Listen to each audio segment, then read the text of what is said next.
Hello everyone, commerce अध्ययन में हम आज देखने वाले हैं क्लासिफिकेशन ऑफ बिजनेस एक्टिविटीज़ में एड टू ट्रेड। ये एक रिक्वेस्टेड वीडियो है, जिन्होंने रिक्वेस्ट किया है उनका नाम है नंदिता विश्वास।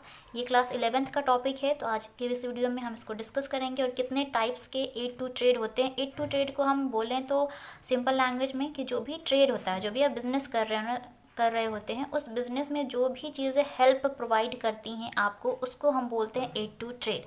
उस ट्रेड को इजी करने में, सक्सेसफुल बनाने में बहुत सारी ऐसी चीज़ें हैं जो कि हेल्पफुल होती हैं, उसे हम एड बोलते हैं, एड टू ट्रेड, या ठीक है, या ऑक्सिलरीज टू ट्रेड बोलते हैं।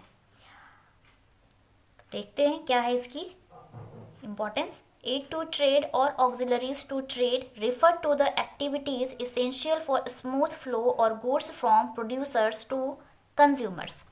एड टू ट्रेड मीन्स व्यापार में सहायता पहुंचाने वाले, या फिर ऑक्सिलरीज टू ट्रेड सेम चीज़ है, व्यापार में जो सहायक होते हैं। ओके, क्या रिफर्स करते हैं? जो भी एक्टिविटीज़ होती हैं बिजनेस के रिगार्डिंग, जो भी आवश्यक एक्टिविटीज़ की जाती हैं, इंपॉर्टेंट एक्टिविटीज़ की जाती हैं, उसको एक स्मूथ फ्लो देने के लिए और गुड्स को प्रोड्यूसर्स से लेकर के कंज्यूमर्स तक पहुंचाने के लिए बहुत ज़्यादा हेल्प प्रोवाइड करती हैं, यही होते हैं एड टू ट्रेड। और ऐसे बहुत सारी चीज़ें हैं, उसको हम अभी आगे डिस्कस करने वाले हैं इसी वीडियो में, क्या क्या हो सकती हैं वो।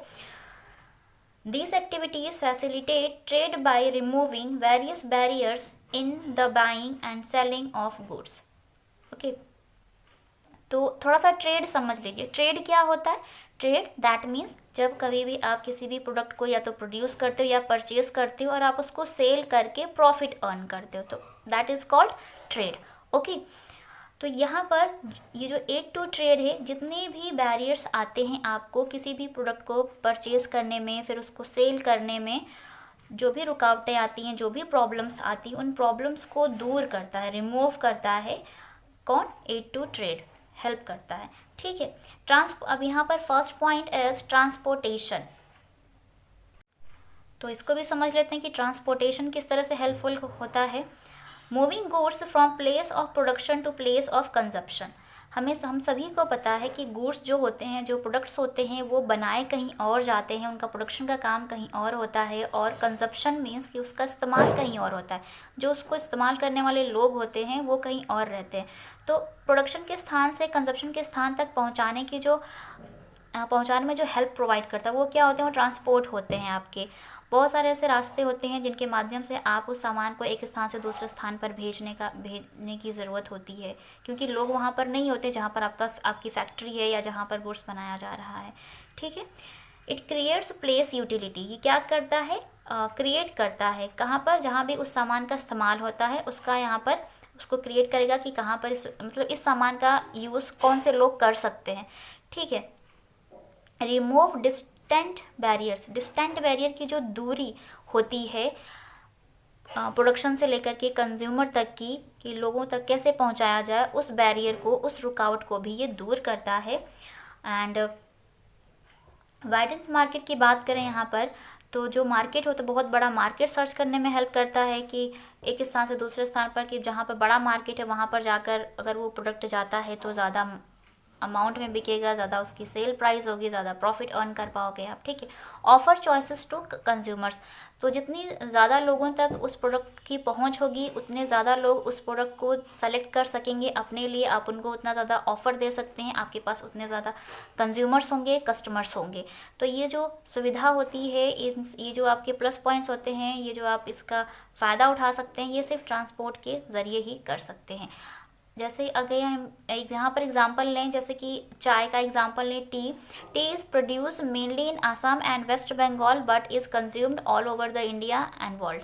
ठीक है, तो जो चाय का इस्तेमाल है वो हमारे पूरे इंडिया में किया जाता है, पूरे वर्ल्ड में किया जाता है, लेकिन ज़्यादातर अगर देखा जाए तो इंडिया में इसका असम और वेस्ट बंगाल में उत्पादन किया जाता है, प्रोडक्शन किया जाता है।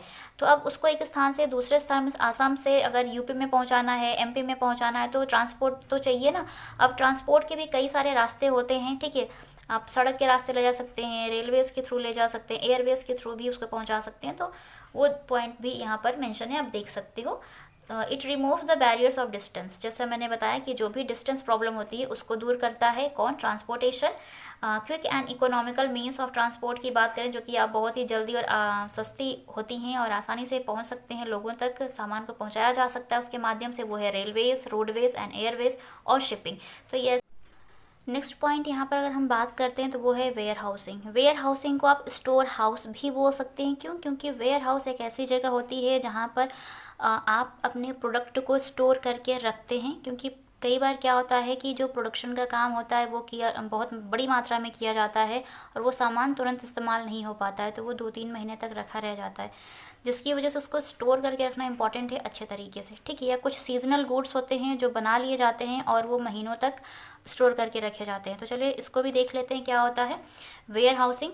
Preservation of goods, many product such as wheat, sugar, rice etcetera are produce in a particular season but they are needed throughout the year. जैसा कि मैंने बताया कि ऐसे बहुत सारे प्रोडक्ट होते हैं जो सीजनल होते हैं, उनको बना लिया जाता है, उनको साल भर यूज़ भी किया जाता है, तो उसको स्टोर करने के लिए हमें वेयर हाउस की ज़रूरत होती है। तो ये भी एक इंपॉर्टेंट पॉइंट है और बहुत ज़्यादा हेल्प प्रोवाइड करता है किसी भी बिजनेस को, किसी भी ट्रेड को सक्सेसफुल करने के लिए, क्योंकि ट्रेड आप तभी कर पाएंगे जब प्रोडक्ट होगा आपके पास, और प्रोडक्ट को जब आप ज़्यादा मात्रा में बना लेते हैं तो उसको स्टोर करने के लिए आपको वेयर हाउस चाहिए और बहुत अच्छा चाहिए होगा, तो उसका जो मेंटेनेंस होता है अच्छे तरीके से होना चाहिए। Warehouses are of 3 types. अगर हम वेयर हाउस की यहाँ पर बात करें तो ये 2 टाइप्स के होते हैं, 3 टाइप्स के होते हैं, private, public and bonded. Private means जो भी प्रोड्यूसर्स होते हैं ना, जो प्रोडक्ट को बनाते हैं, वो खुद मतलब उसको जो मर्चेंट्स होते हैं, प्रोड्यूसर्स होते हैं, खुद इसको हैंडल करते हैं और स्टोर करके रखते हैं अपने प्रोडक्ट को। पब्लिक की बात करें तो जहाँ भी आप जो मतलब घाट होता है ना, या जो पोर्ट ट्रस्ट्स होते हैं वो इसको हैंडल करते हैं। और बॉन्डेड की बात करें तो ये लोग क्या होते हैं, इसको आप बंधुआ बोल सकते हो। बंधुआ मतलब कि अगर जैसे कि कोई आपने लोन लिया है या कोई टैक्स है जो आप पे नहीं कर पाए, तो टैक्स को पे ना करने के बदले में आपके उस प्रोडक्ट को क्या होता किया जाता है, मतलब रख लेते हैं ये वेयर हाउसेस, ठीक है। तो इसको बॉन्डेड बोलते हैं, इसको हिंदी में बंधुआ बोलते हैं, ओके। तो ये भी एक इम्पॉर्टेंट पॉइंट है। Next point is insurance, okay. So हमें भी पता है कि हर एक फील्ड में, चाहे आपका वो बिजनेस हो या आपकी लाइफ हो, हर चीज़ का इंश्योरेंस कराया जाता है। छोटी से छोटी और बड़ी से बड़ी चीज़ का इंश्योरेंस आज के टाइम में होता है। अब ये किस तरह से ट्रेड में हेल्प करता है वो देखते हैं। Business involves several types of risk, that is risk arising from price fluctuation. Price fluctuation की बात करें तो हमें पता है दिन पर दिन चीज़ें क्या होती हैं, सस्ती होती रहती है, महंगी होती रहती हैं। ज़्यादातर तो महंगी ही होती हैं, सस्ती कम होती हैं, ठीक है। एंड डिसऑनेस्टी ऑफ एम्प्लॉयज़, जो भी आपके वर्कर्स हैं, एम्प्लॉयज़ हैं आपके बिजनेस के या फिर आपके ट्रेड से रिलेटेड, जो आपके ट्रेड को व्यापार करने में आपकी मदद करते हैं, ठीक है, उनकी डिसऑनेस्टी, अगर वो बेईमान निकलते हैं तो प्रॉब्लम आ जाती है। बैड डेट्स की बात करें कि ऐसे डेटर्स, ऐसे कस्टमर्स जिनको आपने सामान उधार बेचा था, अगर वो आपका पैसा नहीं चुकाते हैं, आपको पैसे नहीं देते हैं, लेकर भाग जाते हैं, तो ऐसे में भी बहुत ज़्यादा नुकसान हो सकता है ट्रेड को, जिसकी वजह से जो ट्रेड है वो सक्सेसफुल नहीं हो पाएगा। तो इन सभी का क्या किया जाता है, इंश्योरेंस कराना इम्पॉर्टेंट होता है, ठीक है। प्रोडक्ट का इंश्योरेंस कराना यहाँ पर इम्पॉर्टेंट होता है। एक्सचेंज रेट फ्लक्चुएशंस की बात करें तो जो भी एक्सचेंज रेट होता है, एक्सचेंज रेट को हम यहाँ पर विनिमय दर बोलते हैं, कि किसी भी चीज़ को जब हम लेते हैं तो उसके बदले में जो चीज़ हमें देनी उसका रेट क्या है, तो उसमें भी बहुत ज़्यादा चेंजेस होते रहते हैं, फ्लक्चुएट होता रहता है, घटता बढ़ता रहता है, ठीक है। लॉस ऑफ गुड्स की बात करें तो जो भी आपने गुड्स स्टोर हाउस में रखा हुआ है ना, वेयर हाउस में स्टोर करके, तो किसी भी वजह से वो क्या हो सकता है, लॉस हो सकता है। या गुड्स अगर आपका ट्रांजिट है, ट्रांजिट दैट मीन्स कि अगर कोई सामान रास्ते में है, आप एक स्थान से दूसरे स्थान पर सामान को भेज रहे हो, तो लॉस हो सकता है उसका। स्टोरेज करके रखा हुआ तभी भी लॉस हो सकता है, फायर हो सकता है, जल सकता है, चोरी हो सकता है। तो ये बहुत सारे रीजंस होते हैं जिसकी वजह से जो आपका ट्रेड है वो अनसक्सेसफुल हो सकता है। तो ये जो प्रॉब्लम्स है ना, इन सभी प्रॉब्लम से बचने के लिए ज़रूरत क्या है, इंश्योरेंस कराने की। जो भी आपका प्रोडक्ट है, जो भी गुड्स है, उसका इंश्योरेंस होना चाहिए। और ये भी बहुत ही इम्पॉर्टेंट पॉइंट है एड टू ट्रेड का, जो कि ट्रेड को सक्सेसफुल बनाने में हेल्प प्रोवाइड करता है आपको, ठीक है, कामयाब बनाने में। Insurance removes the hindrance of risk. तो इंश्योरेंस हिंड्रेंस की बात करें तो हिंड्रेंस क्या होती है, बाधाएं। बाधाएं में जो भी रुकावटें आती हैं, जो भी रिस्क की जो प्रॉब्लम है ना, रिस्क आने की रिस्क लेने की प्रॉब्लम है, उसको रिमूव करता है कौन? इंश्योरेंस। क्योंकि अगर आपका प्रोडक्ट का इंश्योरेंस होगा तो आप इंश्योरेंस कंपनी को क्लेम कर सकते हैं और वहाँ से पैसे ले सकते हैं अपने उस खराब हुए या फिर लॉस हुए गुड्स के बदले में। क्लियर? एक यहाँ पर ये जो अब देख रहे हैं ना, ये quotation, principle of pulling of risk, इसको जोखिम उठा, इंश्योरेंस होगा तो आप इंश्योरेंस कंपनी को क्लेम कर सकते हैं और वहाँ से पैसे ले सकते हैं अपने उस खराब हुए या फिर लॉस हुए गुड्स के बदले में। क्लियर? एक यहाँ पर ये जो अब देख रहे हैं ना, ये quotation, principle of pulling of risk, इसको जोखिम उठाने का रिस्क बोलते हैं, जोखिम उठाने का सिद्धांत। तो ज़्यादातर जितने भी बिजनेसमैन होते हैं, जितने भी ट्रेडर्स होते हैं, वो इसको फॉलो करते हैं और जोखिम उठाते हैं और इस सिद्धांत का पालन करते हैं। और इसके लिए वो क्या करते हैं? इंश्योरेंस ज़रूर कराते हैं इन रिस्क को बियर करने के। जो भी रिस्क होता है फ्यूचर में, उसको बियर करने के लिए ज़रूरत क्या होती है कि आप उसका इंश्योरेंस करा लें। आज के टाइम में आपका लाइफ इंश्योरेंस भी होता है, गुड्स इंश्योरेंस भी होता है, मरीन इंश्योरेंस भी होते हैं, व्हीकल इंश्योरेंस होते हैं, बहुत सारी चीज़ें आ गई हैं। ठीक है, हर एक छोटी से छोटी, बड़ी से बड़ी चीज़ का इंश्योरेंस होता है आज के टाइम में। Insurance facilitates expansion of trade by providing security against heavy risk.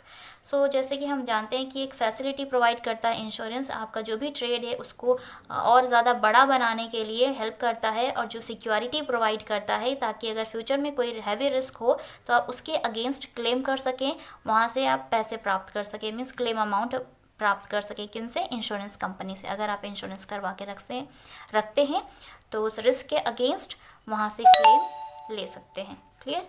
मुझे यकीन है आपको ये पॉइंट भी अच्छे से क्लियर हो गया होगा। हम अगर नेक्स्ट पॉइंट की बात करें यहाँ पर बैंकिंग एंड फिनांस की, so there is usually a time gap between production और purchase and sale of goods.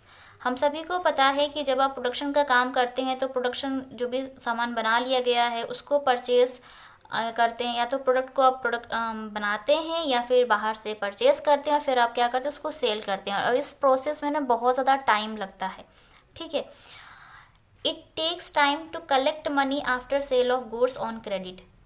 अब जब कभी भी अगर आपने सामान उधार पर बेच दिया है ना, तो उस उधार बेचे गए सामान का जो अमाउंट है उसे प्राप्त करने में बहुत ज़्यादा टाइम लग जाता है। ठीक है, सपोज़ आपने कोई सामान क्रेडिट बेचा है, क्रेडिट मीन्स कि उधार बेचा है, तो उसका पैसा मिलने में टाइम लगेगा, तो उसमें भी बहुत ज़्यादा टाइम लगता है। तो उसके लिए हमें किन फैसिलिटीज़ की ज़रूरत होती है? Bank facilitate large scale and efficient business operations by providing cash and security.